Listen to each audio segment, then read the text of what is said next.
Muy buenos días, bienvenidos a Canal Agrositio. Bueno, te cuento, esta nota la vengo meloneando desde hace mucho tiempo. Más, te voy a decir, la vengo meloneando exactamente desde mediados de enero, cuando por Radio La Red le hice una nota temprano a la mañana. Empezamos a charlar, hablamos. Yo tengo una onda bastante liberal y libertaria, pero me encontré con un tipo que por supuesto pensaba totalmente más potenciado de lo que yo pensaba respecto a todo, a la economía, a la política. Acá lo tenemos, Javier Milei. Un gusto, Gaucho, tenerte acá, ¿eh? ¿Qué tal, Ricardo? Impecable, nos costó conseguirte, pero lo logramos, al final logramos que te vieras el espacio y te vinieras. Es un gusto para mí estar acá con vos. Te voy a hacer, vamos a ver, porque estas notas, lo lindo es tratar de encararla, y sobre todo del otro lado hay mucho productor agropecuario, gente de la agroindustria, gente que te sigue, incluso gente que tiene esa misma idea, ¿no? De libre mercado, de libre pensamiento. Déjame hacer que yo puedo y no me pongas un pibe arriba que me diga lo que tengo que hacer, ¿no? Entonces, la primera es de tipo filosófico. La Argentina actual, culturalmente, es una Argentina que se cerró demasiado al dejar hacer y quiere un papá protector que lo lleve en ese colectivo fantástico que aprendimos, ¿no? Porque todo el mundo habla del colectivo. Vamos al colectivo. El colectivo hay un flaco que maneja el bondi y todos los demás están sentados.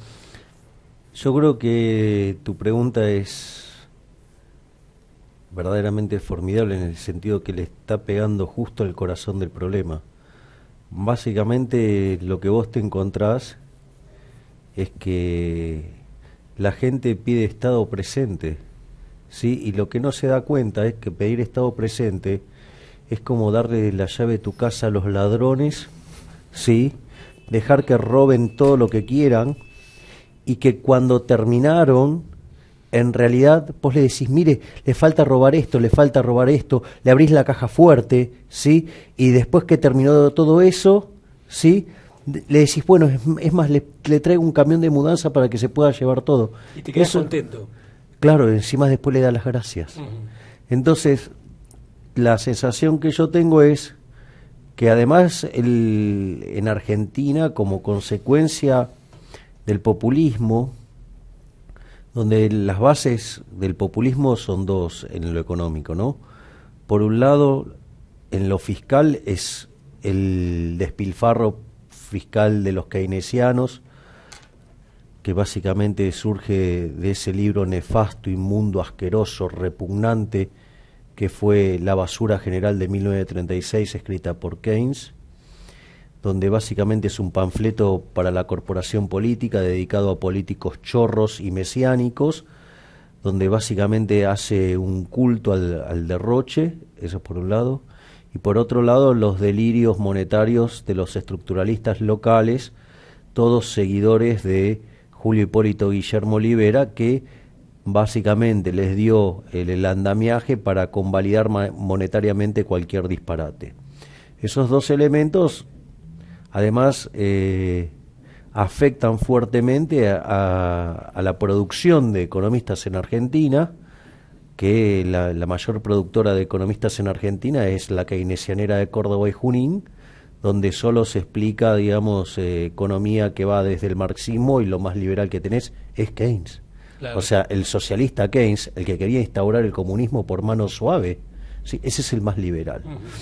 Entonces, frente a esa situación, vos te encontrás con que además los propios economistas son parte del problema. Entonces, digo, porque la gente no está obligada a saber de economía, ¿sí? Ahora, si los que supuestamente saben son una manga de bestias que lo único que hacen es proponer ideas, que lo único que hacen es hundirte, bueno, entonces, porque uno podría decir, bueno, mira, hay algunos políticos que son malos, ¿sí? Ok, pero yo no creo que todos tengan malas intenciones. Yo creo que tienen buenas intenciones. El problema es que son brutos y están asesorados por tipos que también son brutos. Entonces el resultado es que la sociedad se está muriendo envenenada, ¿sí? Y que pide como solución más veneno. Los monetaristas tienen que ver un poco con la escuela de Chicago. ¿Tenemos acá en la Argentina eso? ¿A vos te referís a ello cuando hablas de los monetaristas más liberales, a lo mejor? No. Los monetaristas técnicamente, para un austríaco, como mira un austríaco esta cuestión, mira, el análisis macroeconómico lo podés partir en dos líneas analíticas, y eso te da 4 combinaciones, básicamente. vos podés decir que están los que adhieren a la economía del trabajo, que vendría a ser la de corto plazo, y los que adhieren a la economía del capital, que es la intertemporal, ¿sí? Y vos ahí podés tener los que creen en el mercado y los que no creen en el mercado, o sea, o creen en los desequilibrios. Por ejemplo, la economía del trabajo, o sea, la del corto plazo, que no cree en el mercado, sí, que cree en la intervención estatal, tenés a los keynesianos. Los monetaristas es la macroeconomía del trabajo, pero creen en el mercado, ¿sí? La macroeconomía del capital, ¿sí?, que no cree en el mercado, ¿sí?, lo tenés a Lachman o lo tenés a Lejonhofut, ¿sí? Y después la economía del capital o la macroeconomía intertemporal que cree en el mercado, tenés a Mises, a Hayek, a Rothbard, ¿sí?, en sus distintas los austríacos. Vertientes, claro. Entonces, si vos tenés que definir estrictamente qué es el monetarismo, en realidad el monetarismo son keynesianos que creen en el mercado, porque toda la discusión que ellos tienen con los keynesianos se hace adentro del modelo ISLM que lo desarrolló Hicks en un artículo que se llama Keynes and the Classics, y él le lleva ese artículo a Keynes y Keynes le dice, sí, estoy de acuerdo, esto cuenta bien la historia, lo único que tenía para recriminarle era que tenía mucha matemática. Eso le dice Keynes. Exactamente, con lo cual, o sea, no es que Keynes desaprueba el artículo, igual vale la pena decir que los keynesianos, sí, tomaron de cada una de las hipótesis de Keynes las más ridículas, aunque también es cierto que, por ejemplo, a ver, te lo hago con un ejemplo para que sea bien fácil. Los keynesianos tomaron la idea de los animal spirits, ¿sí?, que vendría a ser que la inversión depende de una cuestión lírico-testicular, o sea, la haces y se te cantan los que te jedí, ¿sí? Ahora, ¿cuál es el entonces no depende de la tasa de interés, depende de cómo te levantaste la mañana, por decirlo de alguna manera. Y los keynesianos toman esa idea. Entonces vos decís, no, bueno, pero Keynes no era tan estúpido. Bueno, Keynes era un tipo muy complicado. Y de hecho la teoría general está escrita en ese formato, porque en el capítulo 11 yo te puedo asegurar que probablemente haya pocas cosas tan bellas como el capítulo 11, donde aquel que ha trabajado en finanzas se da cuenta que, aunque no lo puedas creer, está todo ahí. Es una cosa pero verdaderamente formidable. Ahora, todo lo que escribió con la mano en el capítulo 11, lo borró con el codo en la 12. Y cuando él te da su visión, es la del capítulo 12. Es más, no solo eso, en el propio capítulo 12, él postula que dice la única cura radical para la situación de crisis, por decirlo de alguna manera, él dice que en realidad cuando lo extrapolás vale para siempre, porque siempre hay incertidumbre, dice, miren, la verdad que los empresarios son unos boludos, que no saben qué invertir, cómo invertir, digamos, no tienen idea lo que hacen. Con lo cual yo lo tengo que guiar. Claro, con lo cual, claro, lo que él dice es, no se le puede dejar al consumidor decidir qué consumir y qué ahorrar, y mucho menos en qué invertir.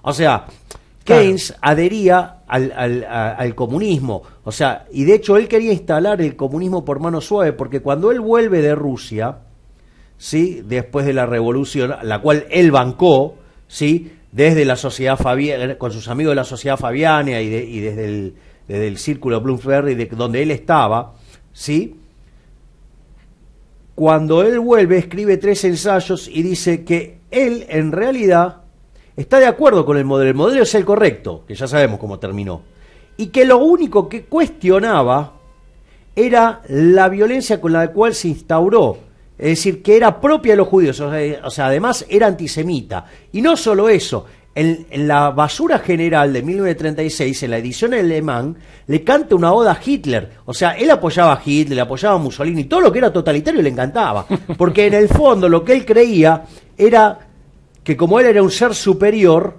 ¿sí?, y tenía credenciales como para pensar algo así, digamos. Por eso digo, Hayek, que su último libro se llama La fatal arrogancia. ¿En quién te crees que estaban pensando?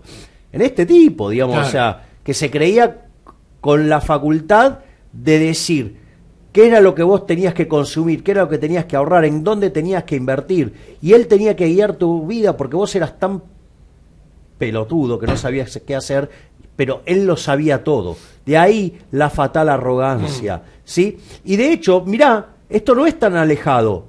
Vos sabés que hoy en Argentina hay alguien que quiere hacer lo mismo. Se llama Eduardo Levi Yeyati. Quiere diseñar lo que nosotros tenemos que hacer en nuestros próximos 20 años de vida. ¿Qué tenemos, a qué hora nos tenemos que levantar? ¿A qué hora nos tenemos que acostar? ¿A qué hora tenemos que ir a comer? ¿A qué hora, digamos, qué tenemos que estudiar? O sea, obviamente... Pero él no tiene una extracción que vos dijeras... ¿Vos lo ves a él proveniente del keynesianismo, de una idea totalitaria, o él es un planificador social en último caso con esas cosas? Bueno, él es un keynesiano, pero el keynesianismo, ¿qué es lo que pasa? Esto está muy claro en el libro de Hayek, Camino de Servidumbre. ¿Qué es lo que pasa? El resultado del mercado siempre es óptimo, porque deriva, ¿sí?, de los intercambios voluntarios. O sea, a ver, ¿cuáles son las 5 instituciones del mercado? ¿Sí? Del capitalismo. La propiedad privada, los intercambios voluntarios, la libre entrada y salida, ¿sí?, la división de trabajo y la cooperación social. Es decir, todos los intercambios son de características, ¿sí?, voluntarias. Entonces, ¿qué es lo que pasa? Cada vez que interviene el Estado en cualquiera de sus variantes, ya sea la intervención autística, la intervención triangular o la intervención binaria, ¿sí?, siempre son violentas, siempre están violentando los intercambios voluntarios y siempre la solución es peor. Y eso genera daños directos e indirectos. Entonces, ¿qué es lo que pasa? Cuando algún iluminado desde la poltrona cree que el resultado está mal, entonces por la vía violenta interviene, ¿sí? Entonces, ¿qué es lo que pasa? El problema es que aparece lo que se llama el fallo de mercado, es decir, donde el resultado que vos conseguís es peor que el que tenías originalmente. Y eso lo que hace es después generar mayor demanda de intervención. Cuando el tamaño del sector público pasó el 50%, ya está, fuiste. O sea, el todo. Camino hacia el comunismo es directo. Digo, Argentina estuvo muy cerca de ello, ¿sí? ¿Por qué? Porque es lo que hizo el kirchnerismo. Es decir, a cada intervención le seguía más intervención. O sea, y copiaban el modelo de Venezuela. La propia impresentable de Cristina Fernández de Kirchner, cuando habla, te dice, no, nosotros no íbamos a Venezuela. Y cuando le preguntás cuál fue el error, no haber profundizado. O sea, claro, y la profundización es Venezuela. Claro, era más coercitivo todavía. Claro, exacto. Cuando ella te dice, ¿por qué, digamos, o sea, cuál es la autocrítica? Es, no avanzamos lo suficiente. Es decir, no fuimos más rápido al camino de Venezuela y después te dicen que no es Venezuela. O sea, pero además que te quede bien claro. Es decir, el segundo de la fórmula, que es el que ella puso, era Zanini, que es un comunista maoísta. Es decir, yo tengo información de cuando fue el impresentable de Kichilov a China y que se puso a hablar de comunismo maoísta. Se mataban de la risa, no podían creer que alguien fuera tan estúpido. Claro, más en China que se dio vuelta hace 30 años así, ¿no? Claro, y eso todos los beneficios que trajo. Es decir, es muy difícil creer cómo alguien puede vivir tan de espalda a los datos. Pero Kichilov es el mejor producto que generó la keynesianidad de Córdoba y Junín. ¿Sí? Doctorado, medallas de honor, graduado con honores, y ahí lo tenés. Logró, ¿sí?, hacer caer el PBI per cápita en Argentina, teniendo los mejores términos de intercambio de la historia, un 30% por encima de los que tuvo Perón a la salida de la Segunda Guerra Mundial, y no solo eso, con la tasa de interés cero en un mundo financieramente integrado, y él logró que el PBI per cápita caiga 5%, cuando lo debería haber triplicado. Hay una parte que vos dijiste, me voy a ir un poquito más atrás y vamos a hacer un poco de análisis del gobierno, porque seguramente después de escuchar todo esto, que es un análisis bien profundo, bien desde lo académico, vos seguramente querrás saber, bueno, a ver, ¿qué piensa Javier Milei de lo que se está haciendo o de lo que se hizo hasta ahora y lo que se puede hacer hacia adelante en el gobierno de Macri? Entonces, acá está bueno la radiografía que vos hagas de quiénes son los que conducen la economía, cuál puede ser el pensamiento de Macri. Por ejemplo, un común amigo nuestro, José Luis Espert, dice, Macri sabe exactamente y tiene el diagnóstico justo, lo que no sabe cómo hacerlo. Esa es su opinión, ¿no?, de muchas cosas. Ahora, la pregunta es esta. Cuando vos hiciste todo este análisis, yo me imaginaba, bueno, a ver, Macri puede ser que sea un keynesianista capitalista buscando una versión moderna de lo que en su momento fue Frondizi, generando de alguna manera un país que mediante la obra pública, mediante el movimiento, etcétera, en vez de rifar la guita como hacía que todo el mundo se compre televisores, como hacía Cristina, él lo haga a través de obra pública en un país que se quedó sin obra pública. ¿Cómo lo ves? ¿Qué diagnóstico harías de la economía y cómo la va manejando? Hasta ahora y lo que puede hacer a futuro, porque a lo mejor vos veis, bueno, mira, hasta acá hicieron esto, pero después lo van a cambiar. Yo voy a primero definir el desarrollismo, porque a veces, o sea, les encanta identificarse con el desarrollismo. El desarrollismo es a la economía lo que es la crotoxina a la oncología. ¿Ok? Uh-huh. Es decir, esa es mi definición de qué es el desarrollismo. En segundo lugar, yo creo que hay un problema muy grande con este gobierno. Desde mi punto de vista, Macri no es en los hechos el presidente. El presidente es el socialista Marcos Peña. Una de las cosas que te pasa, sí, y que es una fuente de desilusión permanente, es que cuando vos escuchás un discurso de Macri, suelen ser muy seductores los discursos de Macri. Yo recuerdo haberlo escuchado en una reunión de CICIP y te caías de traste, no podías creer que tenía un discurso tan pro mercado.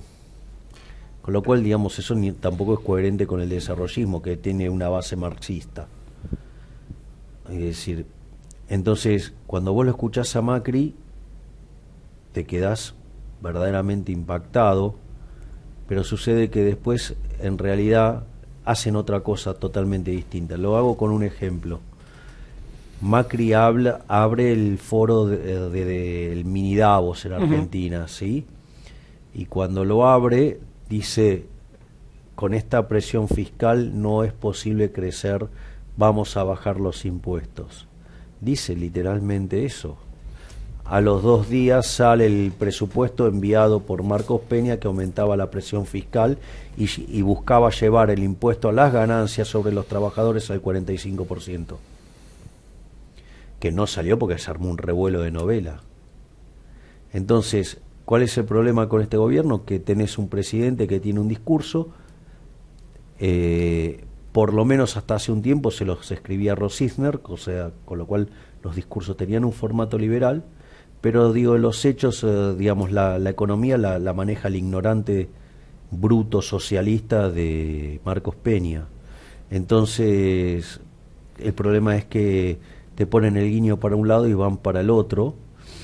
De hecho, el propio presupuesto que han mandado este año es un montón de malas noticias. Porque, primero, si vos tenés un problema de desajuste de las cuentas públicas y que eso, digamos, te está llevando a un nivel de déficit fiscal propio al de una de las grandes crisis. Si además el contexto internacional en materia de política monetaria de Estados Unidos va a ser más dura, ¿sí? Vos tendrías que ir por una opción conservadora en materia de ingresos. Sin embargo, ¿qué es lo que hacen?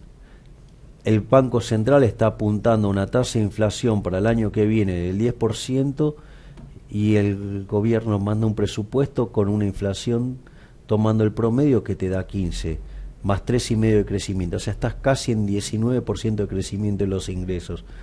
O sea, van por una hipótesis que ya, digamos, se va de patadas con lo que estaría planteando el Banco Central. Y además, ante la duda, mejor que vos no gastes de más, ¿sí? Porque vos tenés que cuidar las cuentas públicas que están en un fuerte desbalance. Entonces, primero, digamos, se caracteriza por una fuerte irresponsabilidad, porque ese aumento de los ingresos después conlleva a aumentos planeados de los gastos que después no se pueden tocar. Sí, esa es la primer mala noticia. La segunda mala noticia es, Macri señaló que no se puede seguir con este nivel de presión fiscal. ¿Sabes cuánto baja la presión fiscal en el presupuesto? 0,2% del PBI. Entonces, encima después hay que bancarse algunos impresentables que tiene este gobierno, ¿sí?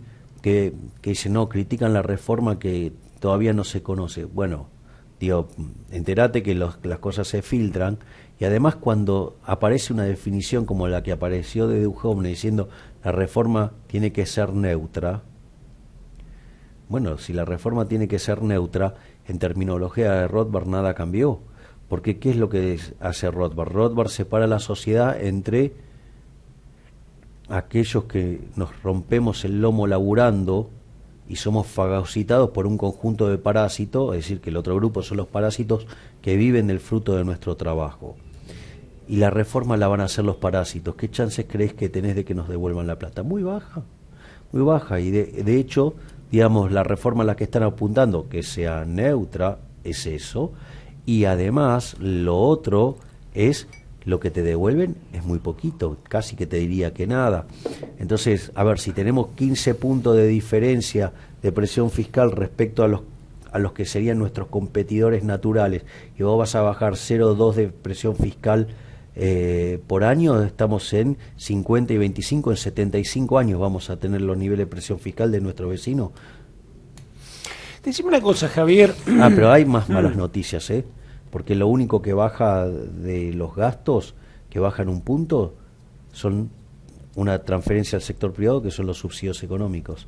Es decir, yo, digamos, adhiero a que hay que avanzar normalizar en los eso, precios relativos, sí, pero, digamos, o sea, quiere decir que la única vaca sagrada en Argentina que nunca se le toca el culo, digamos, o sea, es al sector público.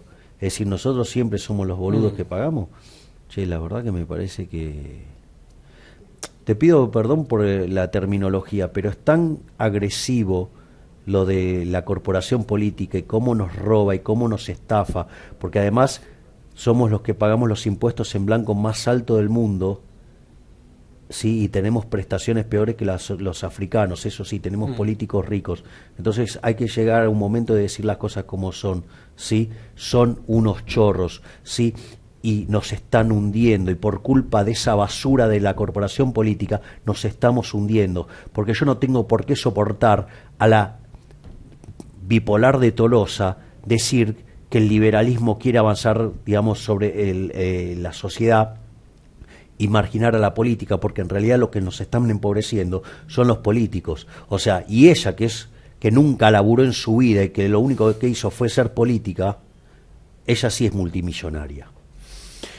Javier, yo me acuerdo que en un momento, yo te hacía acordar hace un ratito antes que empezara la nota, que me acordaba de esa charla que había tenido con vos, que yo te había entrevistado mano a mano, y en un momento te había señalado algo que ahora me doy cuenta que por ahí 9 meses después te puedo volver a hacer la misma pregunta, ¿no? Yo tengo la teoría que la economía se mueve en la medida que la política, ¿no? Que recién hablamos de política, la política te lo permite. Es decir, vos tenés que tener el arte de poder hacer las cosas posibles en una sociedad como para transformarla. Y hace algunos años empecé a darme cuenta que en realidad la política está muy influenciada por la cultura ciudadana o cultura popular, como uno quiera llamarlo. Entonces, cuando vos venís de 12 años de una cultura populista, en donde lo lógico que yo cambie mi televisor, lo lógico que todo me lo del Estado, lo lógico, como decía alguno en un cartón pintado, era trabajamos 6 horas y tenemos que ganar 25 lucas para arriba, y a mucha gente le gusta y lo aplaude, ¿no? O algunos de los que son como vos o yo te dicen, che, no, Macri, otra vez va a aumentar las tarifas. Y vos decís, flaco, me está pagando el gas a un precio que no es, o lo que sea, ¿no? La pregunta que yo te hago es, ¿cómo? Imagínate que vos y yo tuviéramos que agarrar esto. Y viene Macri y dice, ok, no lo quieren acoso, que yo, bueno, en vez de Marcos Peña va Ricardo y vos, Javier, manejás toda la economía. Entonces nos encontramos nosotros con esto, con todo ese congreso, con la ex presidenta que vuelva de nuevo y nos reputea a vos y a mí, ¿no? Y estemos los dos y digamos, ¿cómo hacemos la transformación? ¿Me entendés la pregunta? Es como que nos vamos a tener que enfrentar a una cultura de un país que todavía tiene 30% que vota eso, que el otro está más o menos, porque 30% lo vota Macri y hay otro 30% que da vuelta en este peronismo que yo te decía hace un rato, todos los argentinos al final somos peronistas, ¿no? Y un montón de políticos que nos van a poner trabas. ¿Cómo hacemos nosotros para ir llevando a un país a esa normalización? Yo creo que hay que dar una pelea cultural. O sea, yo creo que hay que dar una pelea cultural y contarle a la gente cómo son las cosas. Comunicar mejor, salir de frente a marcha, sí, ya lo ves. Sí, hay que ir y decir las cosas sin Mira, la gente se da cuenta que los únicos que han progresado acá son los políticos. A ver, el tamaño del sector público desde el año 74 a la fecha se duplicó en términos del PBI y el número de pobres se multiplicó por 6. Argentina era un país entre los 5 más ricos del mundo. El experimento populista salvaje de mediados de la década del 40 hoy nos ha dejado en el lugar 55. Bueno, hay que ir y contarlo. Pero la gente tiene, de ese experimento tiene la foto de Evita, la foto de Perón, la imagen de Cristina, lo llora Kirchner. ¿Me entendés? Es como que nosotros tenemos que actuar sobre hechos simbólicos que están en la lógica de funcionamiento de un ser humano, que la acción humana misma nos va a meter interferencia. Le tenés que enseñar a hacer las cuentas entonces. Esto es como, digamos, el sistema de jubilación. El sistema de jubilación, por ejemplo, de reparto, es una estafa. Señor Levi Yeyati, cuando trata de justificar el ingreso universal, sí, la porquería esa, sí, que digo, en Finlandia, que es donde se está aplicando, digamos, ya lo que ya hay líos, vos sabés que cuando le dijeron el caso de los suizos, que el 80% votó en contra, dijo se equivocaron. O sea, mirá si no será bien keynesiano, fatalmente arrogante, ¿no? Pero no solo eso, sino que además, que a mí me parece, él siempre te cita el caso de Bismarck, ¿sí? Y cuando plantea la jubilación con una edad de 70 años, la esperanza de vida de los alemanes no llegaba a 40. Es decir, literalmente una estafa. Entonces vos, por ejemplo, le podés contar la estafa que es el sistema previsional. Vos sabés que si tomás el argentino promedio y vos le tomás los aportes la parte que sale para jubilación de parte del trabajador, sí, que sería 11%, en una economía que crece al 3%, o sea, nada, digamos, extraordinario, sí, y porque para Argentina, para converger, que es algo que hacen todos los países, o sea, digamos, demanda tiempo, pero digo, se está haciendo y se verifica a nivel internacional. Argentina tendría que crecer 5, 2, 5,5, casi 6, pero suponete que... Y en forma sostenible. Sí, tiempo, sí, ¿no? sería la que permite la convergencia en 100 años. Vos fíjate que si... y que te rinda los instrumentos 6%, que es lo que le rinde al fondo ese que tienen los noruegos, que superó el trillón. Entonces, fíjate qué interesante. Si vos solo tomás el 11% bajo esa hipótesis con el ingreso medio de la Argentina, los fondos que vos tendrías al final de tu vida para disponer serían $600.000. Y si tomás la parte que también aportan las empresas, que es otro 11% más, vamos a estar hablando de $1.200.000. Podrías jubilarte tranquilo, ¿no? Yo creo que podrías tener una jubilación bastante más razonable que la que de 10 dólares, 12 lucas que tiene el jubilado promedio, porque la realidad vos estás aportando 11 y 11 la empresa, o sea, tenés que ir por la hipótesis de 1.200.000, o sea, si vos tuvieras una inversión que rinde el 10 son 120.000 al año, digamos, o sea, ponele que te rinda la mitad porque sos más conservador en lo que vos invertís, ok, o sea, de esos 120.000 que se te da 60.000. O sea, $5.000 por mes, o sea, estamos hablando, digamos, de 50 y 40, 90 lucas por mes. O sea, el jubilado argentino gana 90 lucas por mes manteniendo la plata. Javier, vamos a hablar un poco de... Digo, ¿no? ¿Querés sostener, un típico caso. ¿Querés sostener instituciones socialistas? Toma, acá la tenés. Así o sea, funciona. metete el socialismo, ¿sabés dónde? Porque, digamos, o sea... 15 lucas de jubilación, que no creo que sea la promedio, ¿eh? No, sé. Ok, digamos, contra 90.000, contra la que tendría el trabajador promedio. ¿Qué me contás? Te meto en otra área también y de paso viene bien que me analices un poco la filosofía, ¿no? Sturzenegger, la política monetaria, parecería como que la política de tipo cambio, moneda, es como si fuera casi el eje de esta economía. Y a mí una cosa que me hace un poquito de ruido es que muchos financistas vienen y hablan a la gente de campo y a muchos de campo dicen, che, Gaucho, pero a mí me conviene más agarrar y esta guita que voy a poner en un lote, me conviene más hacerla revolear en un LEVAC, después compro un bono del Chaco que me paga el 8% y no tiene riesgo, y después con eso lo meto en un pozo a 2 lucas, y esas 2 lucas del pozo cuando vale 4 la vendo y lo vuelvo a revolear. Cuando yo escucho todo eso, no es que me parezca mal la parte financiera, pero me hace acordar a otras épocas que hemos vivido en la Argentina donde te convenía más un muy buen gerente financiero que te maneje todo que alguien que te maneje una producción de algo. ¿Cómo ves un poco eso? Te mezclé dos cosas, ¿no? Digamos, el que maneja toda esa política y una situación de país que yo no sé si es temporal, que es que la parte financiera parecería hoy dar más y rendir más que el tipo que quiere producir. A ver, vamos a separar las respuestas en partes. Primero voy a dejar claro cuál es mi posición respecto al Banco Central, después voy a opinar del Banco Central. Ok. Naturalmente, como libertario que soy partidario de eliminar el Banco Central. Soy partidario de hacer una reforma financiera, ir a un sistema de banca libre con un almacén de valor y una banca de inversión. Si querés que te guarden el dinero, pagarás un fee por año para que te lo tengan casi como si fuera una caja de seguridad. Y si te gusta la tasa de interés, irás a un fondo de inversión y si te gusta el durazno, bancate la pelusa. ¿Querés más retorno? Te tenés que bancar más riesgo. Con lo cual armaste un sistema anticorrida. La otra cuestión sería ir a un sistema de libre elección de moneda. Y si el gobierno quiere tener su propia moneda, que la tenga. Y cuando genere inflación, cuando veas que prestarle servicios al gobierno te va a generar pérdidas, vamos a ver qué tamaño tiene el sector público. Una vez que vos haces eso, después lo llamo a Bombita Rodríguez y hago que destruya el Banco Central. O sea, esa es mi hipótesis de lo que haría yo, Una vez, Guillermo Moreno me dijo, me gustaría que vos fueras el presidente del Banco Central del próximo gobierno peronista. Yo le dije, sí, solo sí soy el último. Es decir, hago la reforma financiera. ¿Te llevas bien con Moreno? ¿Tuviste alguna charla con él? Yo tuve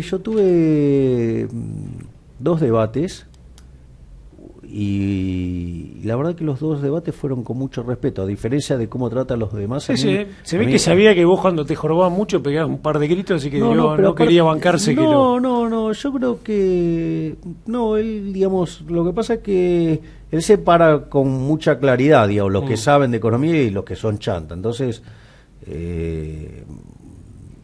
bueno, pero Martín Tetaz es un tipo piola y una vez lo recagó a pedo, ¿no? Sí, pero bueno, está bien porque de hecho Martín es amigo mío, pero es distinto, cómo planteó el punto Martín. O sea, Martín además está involucrado políticamente, entonces la cosa es, tiene otro trasfondo. Bueno, pero ese debate estuvo bueno y en ese debate vos le planteabas esto, mirá, yo iría pero para desarmarlo. Claro, y de hecho, él en ese debate, por ejemplo, reconoció que el cepo estuvo mal, reconoció que estuvo mal la forma en que se avanzó sobre el Banco Central, reconoció que estuvo mal haber perdido el resultado fiscal positivo y reconoció que con esta presión fiscal el país es inviable, con lo cual hay que recuperar el resultado fiscal bajando impuestos. Yo no tengo por qué enojarme con alguien que justamente... Lástima que no hizo un pomo de todo eso. Bueno, ¿no? está bien, eso, si vos querés... Él se lo bancaba bastante bien a Kicillof, qué sé yo. No te creas que se lo bancaba bien porque, justamente lo revolearon a Italia, ¿no? Pero, o sea, con lo cual, y aún así, si vos, suponete que estabas equivocado, ahora te diste cuenta que la cosa es distinta, yo no tengo por qué, o sea, aparte, yo soy libertario, con lo cual, yo discuto ideas, o sea... La verdad que las ideas, en esas cosas, yo también estoy de acuerdo. De hecho, son las propuestas de política mías. Si él decidió adherir a la mía, ok, listo. Y decime, ¿y cómo lo ves a Sturzenegger hoy, haciendo lo que está haciendo? Por eso, ese es el Banco Central. Esa es tu opinión sobre el Banco Central, ok. Exacto, entonces a partir de ahí lo que yo te digo es, mira, a pesar de lo que yo pienso sobre el Banco Central, que como mi opción de primer mejor lo eliminaría, como mi segundo mejor iría a competencia de monedas, como el tercer mejor iría a control de agregado monetario, y recién en cuarto lugar haría un inflation targeting tocando la tasa de interés, que para mí es tremendamente malo, porque digamos estás tocando el precio relativo de los bienes de hoy respecto al futuro, y con lo cual metete con mi vieja, pero no con los precios. Es decir, aún así, con todo eso, considero que Sturzenegger, siendo además un neo-keynesiano, o sea, un keynesiano que asimiló la paliza de los monetaristas, con lo cual es keynesiano en lo fiscal y es monetarista en lo monetario. Ese sí es escuela de Chicago, ¿no? No, es un neo-keynesiano. Si lo pones en Hacienda, le gusta gastar. Entonces, ojo con eso. ¿Al estilo Pratkay también? No, estamos hablando de un economista serio en el caso de Sturzenegger. Entonces, ¿cuál es el punto? El punto radica en que, a pesar de todo esto, yo considero que Sturzenegger es el mejor presidente del Banco Central de la historia argentina. Básicamente, ¿por qué? Porque cuando él recibe el Banco Central, primero, como nosotros teníamos tipo de cambio fijo y además con controles sobre las cantidades, y se emitía para financiar el fisco, todo ese dinero que había de más, en lugar de drenarse por pérdida de reservas, quedaba atrapado en la economía. Eso genera un fenómeno que se llama money overhang, o sea, sobrante monetario. En Argentina solamente hubo un sobrante monetario de las características que había en el 2015, solamente en el año 1959 y en el año 1975. En ambos casos, cuando nos vimos forzados a tener que salir de ese esquema porque nos quedamos sin reserva, lo mismo que le pasó a él. En el primer caso, la tasa de inflación pasó de 20 a 120 y en el segundo caso de 30 a 180, es decir, se multiplicó por 6. La tasa de emisión monetaria, que durante los últimos 8 años del kirchnerismo, la cantidad de dinero creció 570% y la inflación fue 560%, venía, sí, al 47%, y con la bomba de los futuros iba al 80%, o sea que la inercia inflacionaria que dejó el kirchnerismo fue de 80%. Y además el sobrante monetario, cuando vos hubieras abierto el cepo, sí, la inflación debería haber estado en el 480%, poner el 500%, una hipermoderna. El PBI hubiera caído 6%, como cayó en las anteriores veces, y los niveles de pobreza hubieran trepado el 70%. Y el flaco la clavó en el 40-42, el PBI cayó un poco y la pobreza se mantuvo. 2 puntos subió, poner de 30-32. ¿No te parece que entonces es un héroe? Sí, cuando vos contás lo que hubiera sido ese escenario, casi que como estaría bueno decirle a la gente, ¿no? Si hubiera sido Scioli el que hubiera seguido, ¿qué le hubiera pasado a fin de diciembre del 2016? ¿Cómo hubiera estado el país? Con una hiperinflación. Más o menos como lo decís vos, 450 de inflación, más sí, pobre. Más, claro, exacto. Claro, bueno, ya solo que vos hablés, de que puede haber 3 dígitos de inflación, ya significa pobre por todos lados. Bueno, entonces, por eso para mí es un héroe, claro. Es el mejor presidente del Banco Central de la historia, por lejos. La contracara de esto es el tamaño del stock de Levax. Es decir, ¿cómo crees que sacó esa plata de la calle? La sacó con las Levax, ¿sí? Entonces, las Levax, que vos hoy son 120% de la base monetaria, quiere decir que por cada 100 pesos que vos tenés en la mano, hay 120 de Levax. Las Levax no es ni más ni menos que un mecanismo para evitar la inflación. Suponete lo siguiente, ¿no? Yo tengo esta tasa, sí, tengo 100 pesos. Entonces, si puedo comprar solamente esta tasa con esos 100 pesos, ¿cuánto vale? 100 pesos, ¿sí? Ahora suponete que tengo 200 pesos, pero yo sé que la inflación es mala y que pega entre 15 y 25 veces más fuerte sobre los más vulnerables. Y yo, hoy cuesta 100, pero sucede que hay 200 pesos en la calle. ¿Qué hago? Quito 100 para que esto no suba de precio. Claro. Es decir, las Levax lo que hizo fue evitar la hiper y evitar que esto se vaya a las nubes para evitar una explosión de pobreza. O sea que es como que por un lado, de alguna manera, seguían emitiendo y contraían esa parte de emisión, haciendo que otros se lleven la guita, claro, con la promesa de una tasa futura. Claro, exacto. Entonces vos quitás ese dinero de la calle para evitar que se vaya a precios. Obviamente que vos no la vas a sacar gratis eso, te van a cobrar, te cobran una tasa de interés. Entonces, el punto es si el desarmado de las Levax, sí, en algún sentido puede salir exitosamente. Sí, si hay crecimiento y ahora aparecen 2 tasas. Claro. Ahora hay 200. Vienen más tipos y ponen otra fábrica más de tazas. Claro, y demandan esos pesos, entonces vos podés tirar esos 100 pesos a la calle.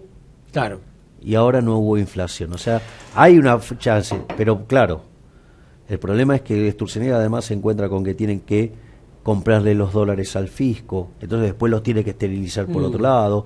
Entonces, digo, el tipo tiene una cantidad de... Está endeudado por todos lados, una deuda interna con los Levax, deuda de las provincias con sus propios bonos y además 25.000 o no sé cuántos millones de dólares por año. Si te fijas, Sturzenegger es Gardel con guitarra eléctrica y a los Rolling Stones los tiene de plomo. Claro. Es decir, el tipo es Gardel, o sea lo que está haciendo es mágico. Ahora, por eso a mí me irrita bastante con las críticas que le hacen. O sea, yo digo, yo lo critico, yo le hago 2 críticas. Este año la meta no se cumple por culpa de él, porque cometió 2 errores. Se equivocó en febrero, que tendría que haber sacado la guita que estaba dando vuelta, y eso él lo sabía, porque él tenía las proyecciones con 95% de esterilización y entró en 70%. Y hay una nota mía diciendo, saca la plata porque te anotan, y efectivamente lo anotaron, ¿sí? No fue magia lo que yo pronostiqué, ¿sabe por qué? Porque la hiperinflación hubiera sido en marzo del 2016, es decir, la demanda de dinero se derrumba en la última parte de febrero y marzo. Entonces, el razonamiento era, pasó el año pasado, digo, te va a pasar de vuelta. También era entendible el error, ¿por qué? Porque vos tenías recomposición de saldos reales, tenías estacionalidad y tenías el blanqueo de capital. Entonces, era un error entendible. En mi caso yo hubiera ido por una solución conservadora y de antemano hubiera quitado ese dinero de la calle. Hubiera sido más restrictivo todavía, que hubiera menos guita. Claro, pero por él no quería tanta recesión o que se notara. No es recesivo, o sea, ¿no? Porque después pegó a la inflación. Entonces, ¿qué es lo que quiere decir? El tema, ¿sabes lo que pasa? Que él enfrenta restricciones políticas. Entonces, él ante la duda relaja. Yo hubiera apretado más la cantidad de dinero. ¿Sabes cuál es la diferencia? Que él es el presidente del Banco Central y yo soy solamente un excelente analista monetario, nada más. O sea, digo, ¿me comprendés? Sí. O sea, digo, yo entiendo que desde mi sillón también es muy fácil. ¿Y el segundo error? El segundo error lo cometió, digamos, él todavía podría haber cumplido la meta, pero en el mes de mayo yo hablaba de un argumento para alcanzar la meta que se llamaba la bala de plata. El Banco Central para el mes de mayo logra volver a la cantidad real de dinero que la economía tenía en octubre, momento en el cual se empieza a derrumbar la tasa de inflación. Con lo cual, habiendo logrado esa cantidad, él tendría que haberse quedado ahí. Se expandió 15%. Ahí lo tenés. Se les volvió a escapar la tasa de inflación. Te hago la última, Javier, como para cerrar y contarle un poco del otro lado a la gente del campo y la agroindustria.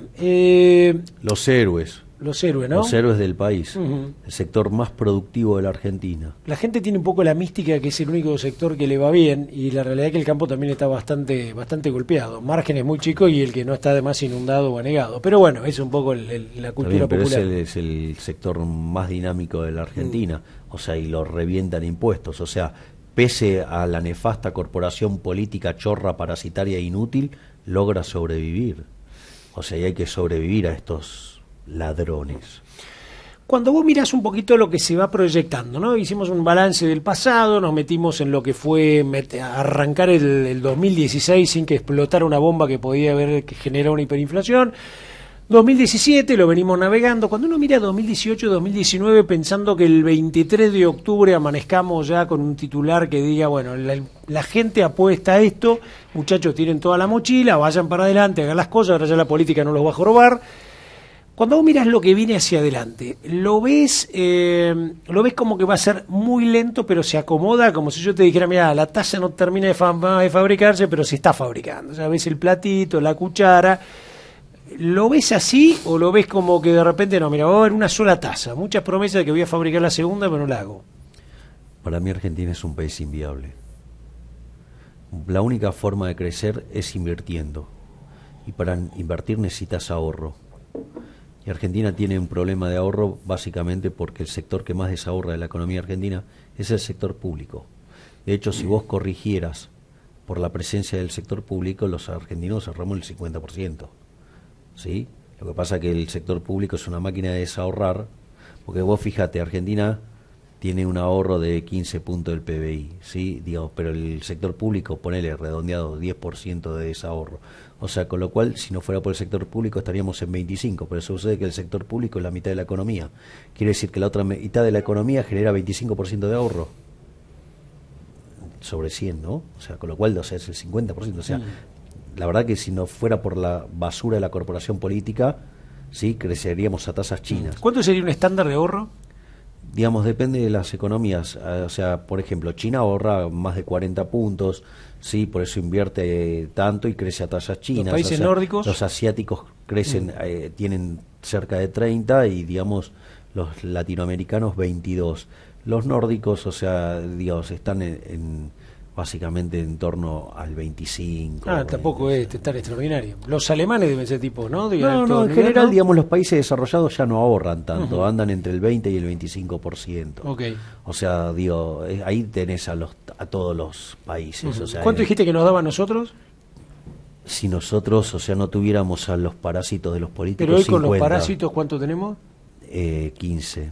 Y por eso invertimos 15, por eso no crecemos. Estamos 10 abajo de lo que tendríamos que tener en un estado. Y América Latina tiene 22. ¿Sí? Entonces, fíjate esto. Entonces, el primer punto es, primero, vos tenés que estos niveles de déficit fiscal que tenemos son propios de una crisis. Si el gobierno te dice que va a ajustar gradualmente, bueno, yo quiero ver que ajustes porque yo no me voy a comer otra crisis. Si puedo comprar barato, no voy a comprar caro. Primer punto. Suponete que eso se pudiera superar. Sí, el otro punto es que igual vos tenés insuficiencia de ahorro, o sea, no te alcanza, con lo cual invertís poco. Ahora suponete que conseguís el financiamiento externo pese a que están subiendo las tasas, que van a subir las tasas en Estados Unidos, sí, con lo cual los fondos van a ir a Estados Unidos, no acá, pero supongamos que lográs que te financien. Aun cuando se diera esa situación, que pudieras recomponer el ahorro, el problema es que cuando vos querés hacer la inversión, no hay proyecto que aguante. Si el sector más productivo de la Argentina, que es líder mundial, tiene retornos magros, ¿qué podés esperar, digamos, de sectores muchísimo más atrasados? Es decir, este país es inviable. Es decir, si Argentina no modifica el tamaño del Estado y va a un Estado, por lo menos, digamos, el otro día con Lázari y con Montoya discutíamos cómo hacer una reforma del Estado, sí, porque vos además tenés que definir qué gastos sociales los argentinos quieren. Entonces, llevar a un primer momento al Estado a 32%, sí, y una vez que estás ahí, con crecimiento ir achicándolo más. O sea, ¿para qué? Para que, digamos, esta no es mi hipótesis, poder llevarlo al tamaño chileno, que es 22. ¿Sí? En mi caso eso sigue siendo todavía un Estado muy grande. ¿Ok? Pero bueno, mi visión de cómo debería ser el mundo es bastante distinta de la visión general. ¿Cuál sería el Estado ideal para vos hoy? ¿En la Argentina de hoy? No. ¿En qué lugar del mundo vos verías un Estado relativamente parecido al que a vos te gusta? No, en ningún lado. Ajá. Todavía como que ninguno. ¿Y quién se asemeja más a tu idea? Bueno, los líderes en libertad económica. Digo que podría ser Hong Kong, Singapur, Suiza, ¿sí? Pero igual, digamos, o sea, siguen siendo estados muy grandes para mí. O sea, yo, digamos, de corto plazo soy minarquista. O sea, para mí, digamos, el Estado lo único que debería prestar es seguridad y justicia, ¿sí? Después todo el resto de si la sociedad quiere tener, por ejemplo, educación, sí, iría a un régimen de vouchers, ¿sí? O sea, con lo cual, digamos, la gente, digamos, aportaría un fondo y eso se repartiría, ¿sí? Para los que realmente lo necesiten, y el que lo necesita, una vez que está educado y labura, que lo devuelva, ¿no? Sí, no, pero además no solo eso, sino que además todas las instituciones sean aranceladas y que compitan para conseguir tus fondos. Claro. Digo, así te evitas tener centros de adoctrinamiento marxista como lo es la Universidad de Buenos Aires y muchos colegios públicos, donde, por ejemplo, los maestros les enseñan a sus alumnos de economía, por ejemplo, Keynes y Marx. ¿Y qué puedes esperar de eso? Es decir, son máquinas de formar colectivistas. Y si el profesor es bastante fanático, salen marxistas. O sea que salen adhiriendo a ideas que no solo fueron un fracaso en lo económico, en lo social y en lo cultural, sino que además se cargaron con la vida de más de 100 millones de seres humanos. Es decir, no solo que son profetas del fracaso económico, social y cultural, sino que además son asesinos. Entonces, digo, a ver, en Rosario estaban haciendo toda una serie de presentaciones para honrar a ese asesino hijo de remil puta que fue el Che Guevara, ¿sí? Y en Tucumán, la casa de Alberdi, hay una pizzería que con suerte, digamos, solo tiene una placa, que ahí fue la casa de Alberdi. Bueno, ahí tenés, éramos el octavo país del mundo, el quinto país del mundo cuando aplicamos el proyecto de Alberdi. Y después vino el populismo, ¿sí? Que, digamos, además, o sea, ¿cuánto te crees que difiere mucho de la izquierda? No mucho, o sea. Entonces ahí tenés el resultado. Javier Milei, me encantó la nota, una nota que salió así, que fluyó, que tenía que ver en realidad con tratar de profundizar un poquito más en las cosas que tienen que ver con lo que está pasando, pero entrando de lleno, teorizando, buscando mucho de lo que son los autores, la biografía, las bibliografías, contrastando. Me encantó la nota, en realidad creo que para vos como productor, como técnico, como empresario que estás del otro lado, tratar de analizar esto y además tener herramientas, ¿no? Que después podrás explorarlas más o menos, pero que a veces nos sirve a nosotros mismos también para estos debates, para entender aquellos debates que damos cuando tratamos de defender la libertad, el poder hacer cosas, el no tener retenciones, el poder recibir sobre la base de lo que hacemos, que el que paga los impuestos está bien y no que el piola sea el que no los paga, porque el Estado tiene que darnos las cosas lo más simple posible y no burocracia, en fin. Gaucho, espero que le hayas pasado bien como la pasé yo. Yo te dejaría una consigna. Dale. Más Mises y menos Marx. Más Alberdi y menos Perón. Impecable. Esa es la llave de desarrollo. Gracias, muchas gracias por haber venido. Javier Milei, un lujo tenerlo acá en Canal Agrosito. Espero que te guste. Como decimos siempre, trata de viralizarlo, hacerlo llegar a las redes sociales. Es parte de lo que tenemos que hacer, debatir y pensar. Acá pensamos. Nos seguimos viendo en Canal Agrositio.